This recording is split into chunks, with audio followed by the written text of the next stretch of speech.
আজি গোটেই অসমবাসীৰ বাবে এটা ডাঙৰ দুখ খবৰ আৰু নলবাৰীবাসীতো শোকত ম্ৰিয়মান।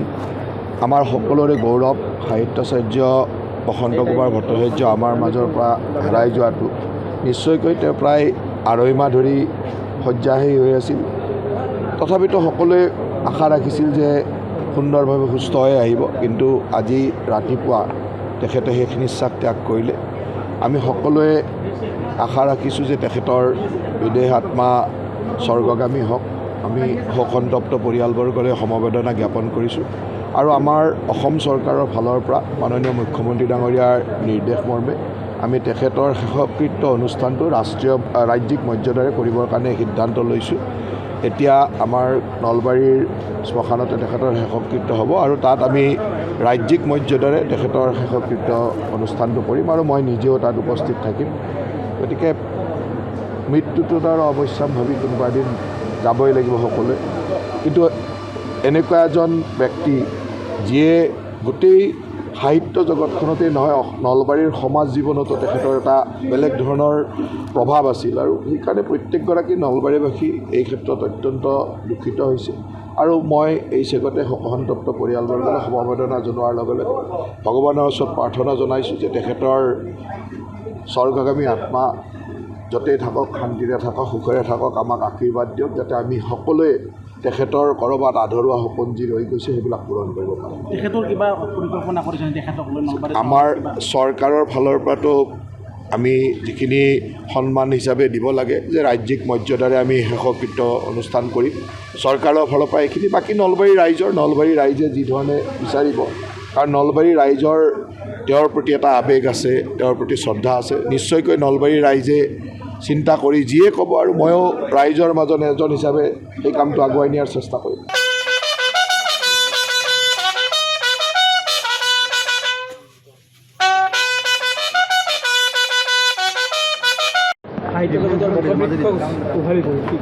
আজি গোটেই অসমবাসীৰ বাবে এটা ডাঙৰ দুখ খবৰ আৰু নলবাৰীবাসীতো শোকত ম্ৰিয়মান।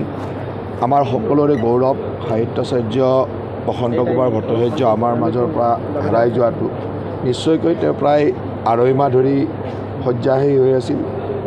তথাপিতো সকলোৱে আশা ৰাখিছিল যে সুন্দৰভাৱে সুস্থ হৈ আহিব, কিন্তু আজি ৰাতিপুৱা তেখেতে শেষ নিশ্বাস ত্যাগ কৰিলে।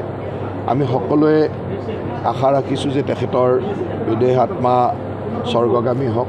আমি শোকসন্তপ্ত পৰিয়ালবৰ্গলৈ সমবেদনা জ্ঞাপন কৰিছোঁ আৰু আমাৰ অসম চৰকাৰৰ ফালৰ পৰা মাননীয় মুখ্যমন্ত্ৰী ডাঙৰীয়াৰ নিৰ্দেশ মৰ্মে আমি তেখেতৰ শেষকৃত্য অনুষ্ঠানটো ৰাজ্যিক মৰ্যাদাৰে কৰিবৰ কাৰণে সিদ্ধান্ত লৈছোঁ।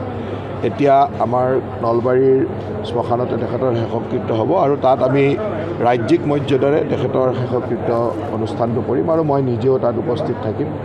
গতিকে মৃত্যুটোত আৰু অৱশ্যম্ভাৱী কোনোবা এদিন যাবই লাগিব সকলোৱে, কিন্তু এনেকুৱা এজন ব্যক্তি যিয়ে গোটেই সাহিত্য জগতখনতেই নহয় নলবাৰীৰ সমাজ জীৱনতো তেখেতৰ এটা বেলেগ ধৰণৰ প্ৰভাৱ আছিল আৰু সেইকাৰণে প্ৰত্যেকগৰাকী নলবাৰীবাসী এই ক্ষেত্ৰত অত্যন্ত দুখিত হৈছে। আৰু মই এই চেগতে শোকসন্তপ্ত পৰিয়ালবৰ্গলৈ সমবেদনা জনোৱাৰ লগে লগে ভগৱানৰ ওচৰত প্ৰাৰ্থনা জনাইছোঁ যে তেখেতৰ স্বৰ্গগামী আত্মা য'তেই থাকক, শান্তিৰে থাকক, সুখেৰে থাকক, আমাক আশীৰ্বাদ দিয়ক, যাতে আমি সকলোৱে তেখেতৰ ক'ৰবাত আধৰুৱা সপোন যি ৰৈ গৈছে সেইবিলাক পূৰণ কৰিব পাৰোঁ। তেখেতৰ কিবা পৰিকল্পনা কৰিছে তেখেতক লৈ?